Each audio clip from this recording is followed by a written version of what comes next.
Assalamualaikum warahmatullahi wabarakatuh. Kami dari kelompok 7 akan mempresentasikan materi akuntansi keuangan menengah 2 chapter 19 mengenai accounting for income tax. Sebelumnya izinkan saya memperkenalkan diri. Saya Yohana Maria Sare 2018 12 11 067 dan dua rekan saya. Saya Deliana Arianti 2019 121 1015. Saya Fania Audrey 2019 12 11 029. Selanjutnya kami akan memaparkan materi.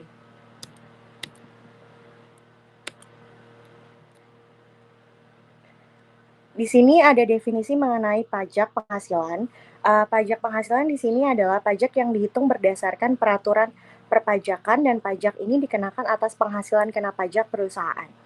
Lalu laba akuntansi merupakan laba atau rugi bersih selama satu periode sebelum dikurangi dengan beban pajak.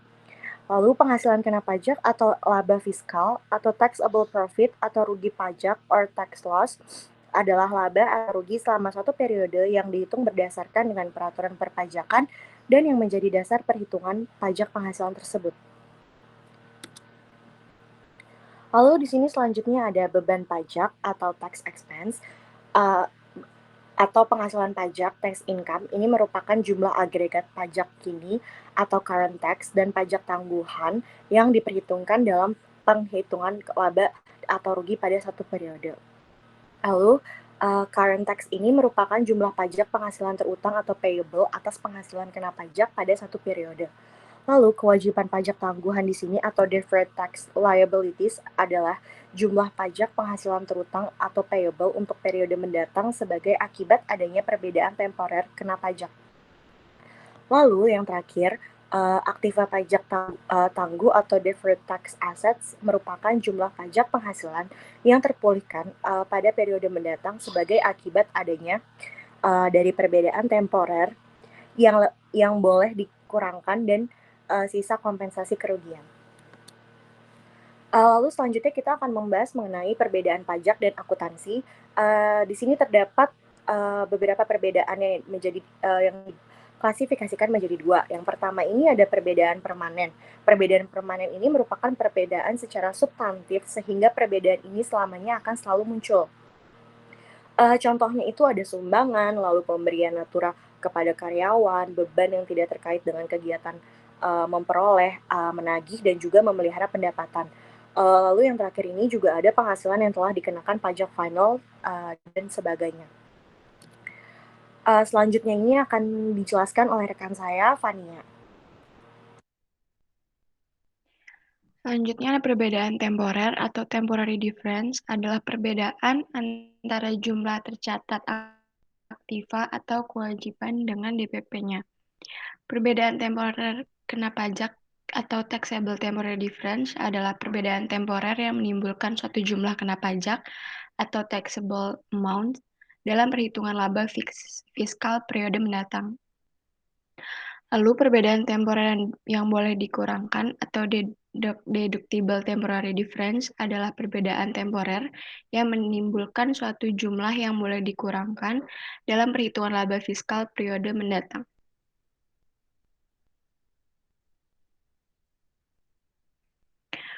Tujuan PSAK 46 itu mengatur pelakuan akuntansi untuk pajak penghasilan. Bagaimana mempertanggungjawabkan konsekuensi pajak pada periode berjalan dan periode mendatang untuk hal-hal berikut ini. Yang pertama ada pemulihan nilai tercatat aktiva yang diakui pada neraca perusahaan atau pelunasan nilai tercatat kewajiban yang diakui pada neraca perusahaan. Lalu ada transaksi-transaksi atau kejadian-kejadian lain pada periode berjalan yang diakui pada laporan keuangan perusahaan. Kewajiban pajak tangguhan. Konsekuensi pajak yang ditangguhkan yang disebabkan oleh perbedaan sementara kena pajak. Dan kewajiban pajak tangguhan menunjukkan kenaikan hutang pajak di tahun mendatang sebaik akibat dari perbedaan sementara kena pajak yang terjadi pada akhir tahun berjalan. Selanjutnya akan dijelaskan oleh teman saya, Delia. Selanjutnya adalah pembahasan untuk chapter 19 yaitu S19.7. Mohon maaf ada kesalahan penulisan. Yang pertama, dalam periode di mana perbedaan temporer kena pajak berbalik, pembalikan akan menyebabkan penghasilan kena pajak menjadi kurang dari, lebih besar dari sebelum pajak pendapatan finansial. Jawabannya itu lebih besar dari sebelum pajak pendapatan finansial. Yang B, jika saldo aset pajak tangguhan sebesar $68.000 dihitung dengan menggunakan tingkat perbedaan sementara kumulatif yang mendasarinya berjumlah hasil dari $68.000 dibagi 40% yaitu $170.000. Yang C, pajak tangguhan ialah tidak dicatat ke akun permanen perbedaan. Jawabannya itu tidak. Pajak tangguhan tidak dicatat ke akun permanen perbedaan. Yang D, jika perbedaan temporer kena pajak berasal dari tahun 2019, maka akan menyebabkan kena pajak pendapatan untuk 2019 menjadi kurang dari, lebih besar dari keuangan sebelum pajak pendapatan untuk 2019. Jawabannya itu kurang dari keuangan sebelum pajak pendapatan untuk 2019. Yang E, jika total beban pajak adalah 50.000 dan beban pajak tangguhan adalah 65.000, maka bagian kini dari perhitungan biaya disebut sebagai pajak kini, yaitu jawabannya manfaat sebesar $15.000. Hasil dari pengurangan $65.000 dikurang $50.000. Yang F, jika pengembalian pajak perusahaan menunjukkan penghasilan kena pajak $105.000 untuk tahun kedua dan tarif pajak 40%, berapa yang akan muncul pada 31 Desember tahun kedua? Laporan posisi keuangan untuk pajak penghasilan terutang jika perusahaan telah membuat taksiran pembayaran pajak sebesar $36.500 untuk tahun kedua. Jawabannya itu $5.500. Hasil dari $105.000 dikali 40% dikurang sama $36.500. Yang G, kenaikan akun kewajiban pajak tangguhan pada laporan posisi keuangan dicatat dengan debit atau kredit ke pajak pendapatan rekening pengeluaran. Jawabannya itu dicatat dengan debit ke pajak pendapatan rekening pengeluaran. Yang H, laporan laba rugi yang merupakan beban pajak laporan laba rugi yang melaporkan beban pajak saat ini sebesar $82.000 dan manfaat pajak tangguhan sebesar $23.000 akan melaporkan total beban pajak penghasilan sebesar $59.000 merupakan hasil dari pengurangan $82.000 dikurang $23.000.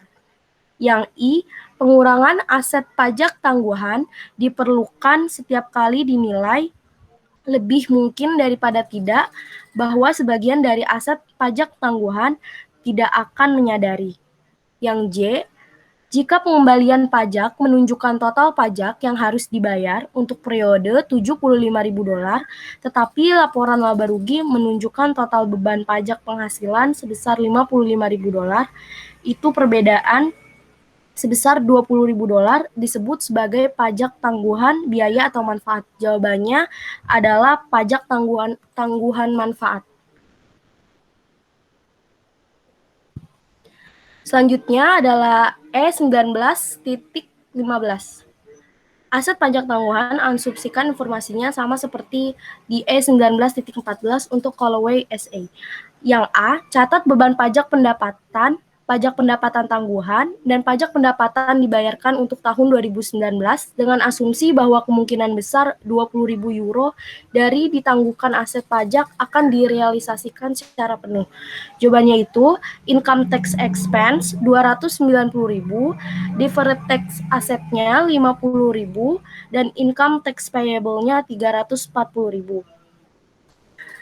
Selanjutnya, income tax expense $180.000, deferred tax asetnya $180.000. Hasil dari $200.000 dikurang $20.000. Yang B, catat beban pajak pendapatan.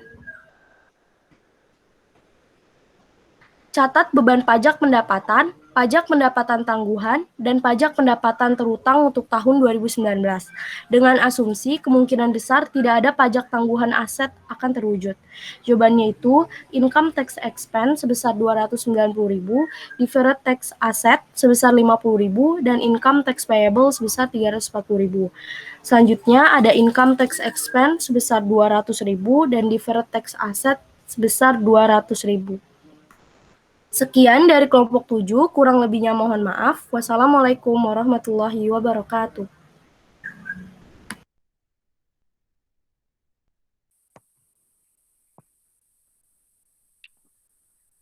Assalamualaikum warahmatullahi wabarakatuh. Kami dari kelompok 7 ingin mempresentasikan materi akuntansi keuangan menengah 2 chapter 20 tentang accounting for pension and post-retirement benefits. Sebelumnya, perkenalkan, saya Fania Aude 2019 12 11 029 dan dua rekan saya. Saya Hana Maria Sare 2018 12 11 067. Saya Deliana Arianti 2019 12 11 015.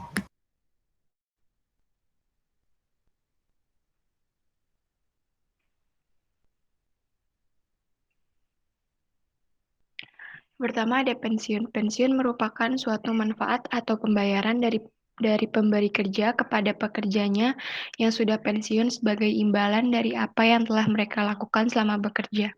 Pendanaan pensiun dibagi menjadi dua. Yang pertama yaitu contributory, yaitu suatu perencanaan pensiun di mana pekerja bersedia untuk membayar sejumlah iuran pensiun. Yang kedua, ada non-contributory, yaitu suatu perencanaan pensiun di mana pemberi kerja menanggung seluruh biaya pensiun. Skemanya yaitu dari perusahaan, lalu memberi dana pensiun dan diberikan kepada pegawai, lalu dari dana pensiun tersebut diarahkan ke investasi. Pensiun.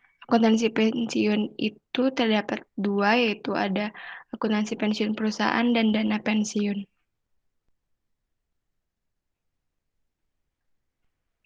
Akuntansi pensiun pengukuran utang pensiun, yaitu ada vested benefit obligation untuk pekerja yang telah berhak mendapat manfaat berdasarkan gaji sekarang.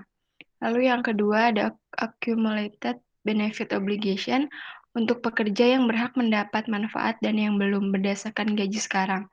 Lalu yang ketiga ada defined benefit obligation, yaitu untuk pekerja yang berhak mendapat manfaat dan belum berhak berdasarkan future value gaji. Selanjutnya akan dijelaskan oleh Deliana. Selanjutnya ada komponen pensiun expense. Pensiun expense itu yang pertama ada service cost, ada interest on liability, ada actual return on plan asset, dan amortization of PSC, dan gain or loss. Yang pertama, service cost merupakan penaksiran present value manfaat yang dihasilkan menurut formula sebelumnya berdasarkan jasa pekerja dalam periode tersebut. Perusahaan harus mempertimbangkan tingkat kompensasi masa depan dalam menghitung kewajiban pensiun masa kini dan pensiun expense periodik. Jika formula perencanaan manfaat menggabungkannya, perhitungan menggunakan projected unit credit method atau benefit atau years of service method. Selanjutnya, interest on liabilities merupakan bunga yang dimaksud di sini adalah dihasilkan karena penggunaan discount basis saat pencatatan. Komponen bunga adalah bunga dari defined benefit obligation dalam periode tersebut. Tingkat suku bunga diskon harus berdasarkan high quality bonds dan konsisten dengan hutang pensiun. Selanjutnya, actual return on plan asset. Plan asset ending dikurang plan asset ending dikurang plan asset beginning dikurang contribution dikurang benefits paid, atau selisih antara fair value plan asset di akhir periode dengan di awal periode, yaitu fair value plan asset ending dikurang fair value asset beginning. Selanjutnya akan dijelaskan oleh Yohana. Selanjutnya ada amortization of past service. Di sini adanya perubahan perencanaan pensiun sering menyangkut provinsi penambahan atau pengurangan manfaat atas jasa yang telah diberikan seorang pekerja tersebut. Dalam hal ini perusahaan atau pemberi kerja harus mempertimbangkan kapan suatu manfaat yang diubah tersebut menjadi berhak untuk didapatkan oleh pekerja tersebut. Lalu, jika manfaat dari perubahan tersebut menjadi berhak untuk didapatkan dengan segera, maka perusahaan harus mengakui expense dan liabilities pada tanggal terjadinya perubahan. Jika tidak, maka diakui sebagai expense dengan menggunakan straight line basis selama sisa periode hingga manfaat tersebut berhak untuk didapatkan.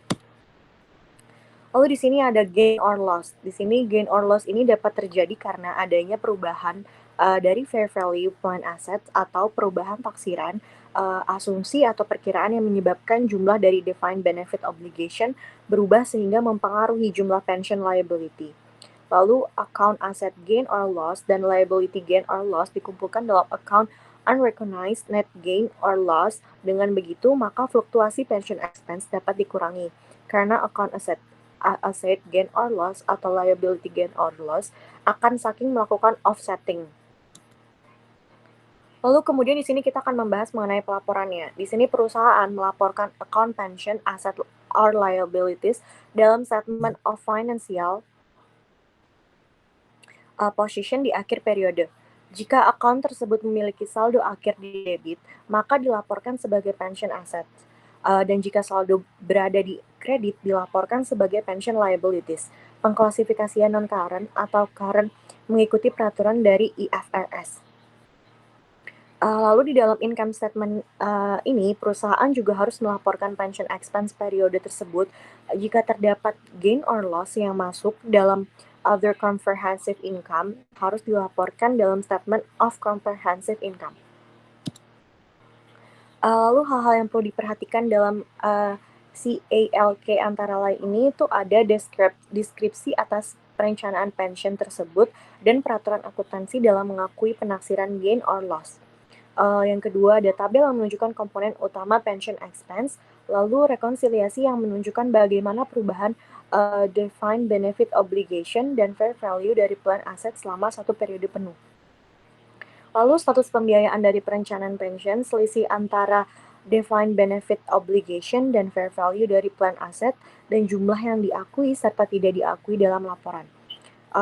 Lalu kemudian ada pengungkapan tingkat suku bunga yang digunakan dalam menghitung jumlah manfaat, dan yang terakhir ada perkiraan perusahaan tentang jumlah kontribusi yang perlu dibayarkan untuk memenuhi perencanaan pensiun di periode selanjutnya.